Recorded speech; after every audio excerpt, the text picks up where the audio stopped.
প্রফুল্ল দাস দা ঠাকুরের বাণী লেখক ছিলেন। ঠাকুর তাকে আদর করে বলতেন নারায়ণী কেরানি।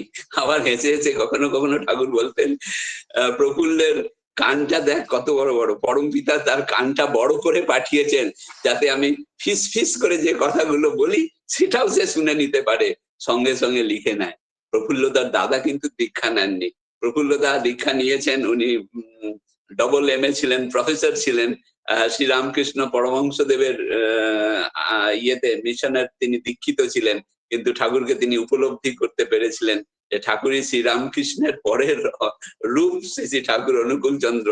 তার খুব দেখার ইচ্ছা ছিল রক্ত মাংস শরীরধারী সেই রামকৃষ্ণ পরমহংসদেব কি আবার এসেছেন, তাকে কি আমি আবার দেখতে পারবো।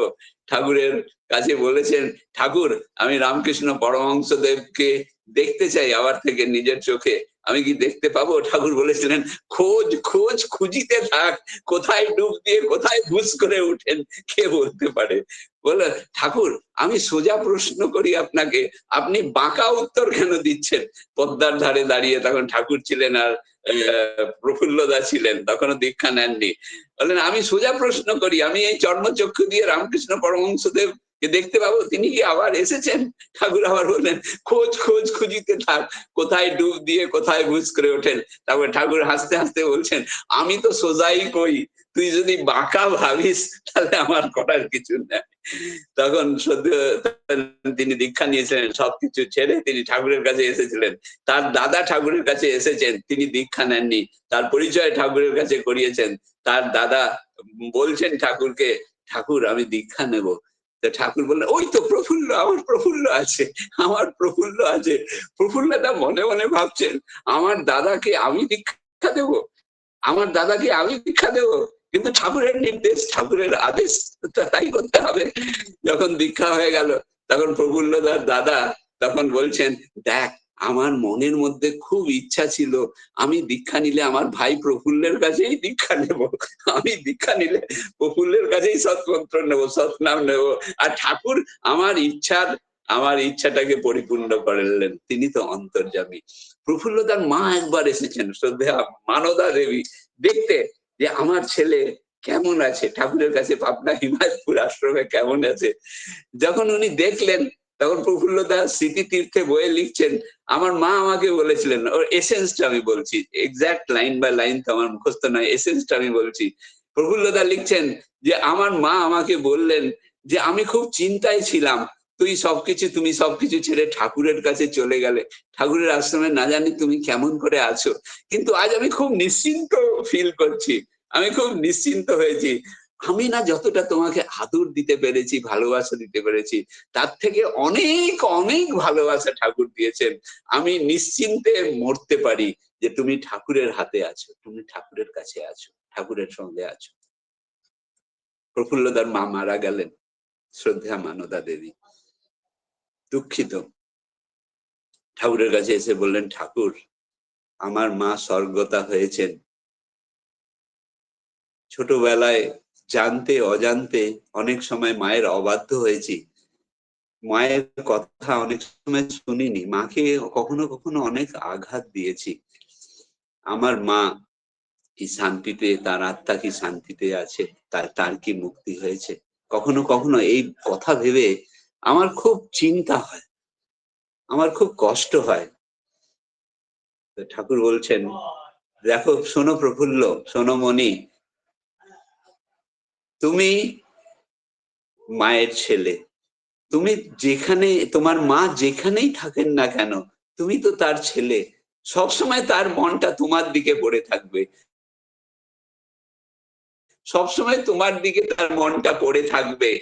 তাই তুমি যদি পরমপিতার দিকে নিজের মনটাকে বেঁধে রাখো, পরমপিতার কাজ তুমি করে রাখো, করতে থাকো, তোমার মা যখন তোমার কথা মনে করবেন, আর তুমি যদি নিজের মনটাকে পরমপিতার দিকে সন্ন্যস্ত করে থাকো, তাহলে তোমার মায়ের মনটাও পরমপিতার দিকে চলে যাবে, আর এতেই তোমার মুক্তি, আর এতেই তোমার মায়ের মুক্তি, মায়ের আত্মার শান্তি।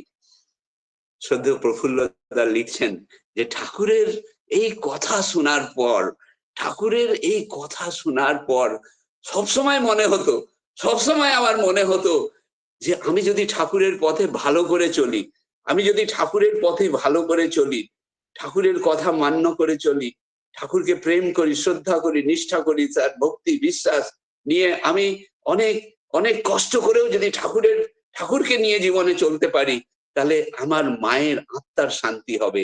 এই কথাটা শোনার পর থেকে সবসময় আমি ঠাকুরকে নিয়ে চলার চেষ্টা করেছি। একজন জিজ্ঞাসা করেছিল ঠাকুরকে যে পিতৃ ঋণ আছে, মাতৃ ঋণ আছে, এইসব কি কখনো শোধ হতে পারে? পিতৃ ঋণ মাতৃ ঋণ শোধ হতে পারে? ঠাকুর এক জায়গায় কোনো এক জায়গায় বলেছেন, আমি পড়েছি, পিতা মাতাই কিন্তু জীবন্ত ঈশ্বর।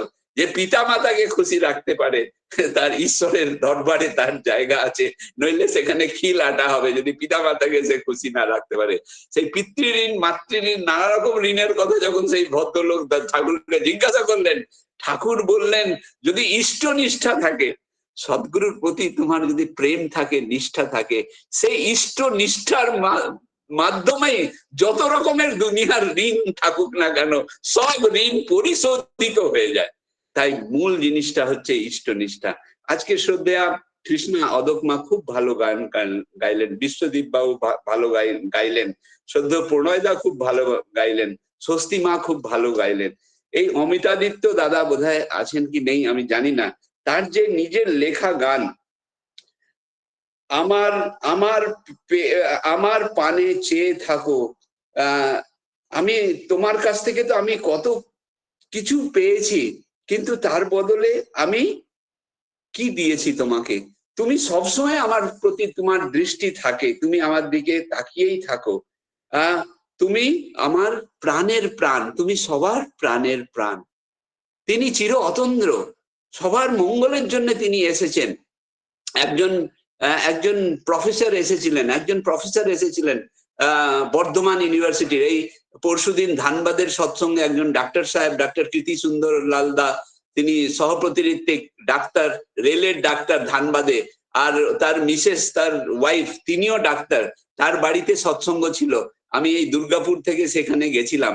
সেখানে এই ঘটনাটা বলেছিলাম যে ঠাকুর সবার উপরে দয়া করে আছেন, ঠাকুর সবাইকে নিয়ে, সবাইকে দয়া তিনি করেছেন। সেই প্রফেসর সাহেব এসেছিলেন নিজের বউকে নিয়ে, নিজের ছেলেকে নিয়ে, দেওঘরে এসেছিলেন, তারা দীক্ষিত ছিলেন না, দেওঘরের একটা জায়গায় একটা বাড়ি ভাড়া করে তারা ছিলেন, নিজের ছেলের, একমাত্র ছেলের চিকিৎসার জন্য তিনি ছিলেন। অনেক ডাক্তার দেখিয়েছেন, ডাক্তারেরা সব জবাব দিয়ে দিয়েছে।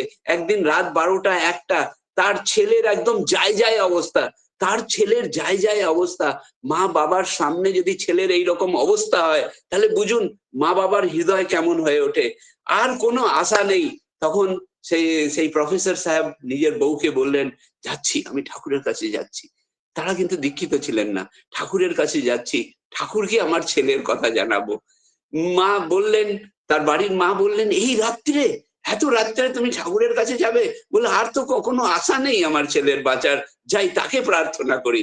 যখন আমার মান প্রতিপত্তি জ্ঞান গুণ এই অহংকার এইসব সব যখন কাহিল হয়ে যায়, আর কিছুতেই কিছু করা যায় না, তখন ঠাকুরের কথা মনে পড়ে, তখন ঠাকুরের কথা মনে পড়ে। সেই ভদ্রলোক অত রাত্রে গেছেন দেওঘরে, আশ্রমে গেছেন, ঠাকুর জেগে বসে আছেন, তিনি চির অতন্দ্র, তিনি তো ঘুমান না। তার কাছে গিয়ে সেই ভদ্রলোক নিবেদন করলেন, ঠাকুর আমার ছেলের খুব অবস্থা খারাপ, খুব অবস্থা খারাপ, আপনি দয়া করুন, আপনি দয়া করলেই হবে। তখন ঠাকুর ডক্টর প্যারি নন্দিদাকে পাঠালেন, প্যারি যাও, প্রফেসর সাহেবের ছেলেকে যে করেই হোক বাঁচিয়ে তুলতে হবে, যে করেই হোক তাকে সারিয়ে তুলতে হবে। বড় বড় ডাক্তারেরা জবাব দিয়েছে, ঠাকুরের এই আশীর্বাদ পেয়ে প্যারি নন্দিদা চিকিৎসা করলেন, আর সেই যে ছেলে বেঁচে উঠলো।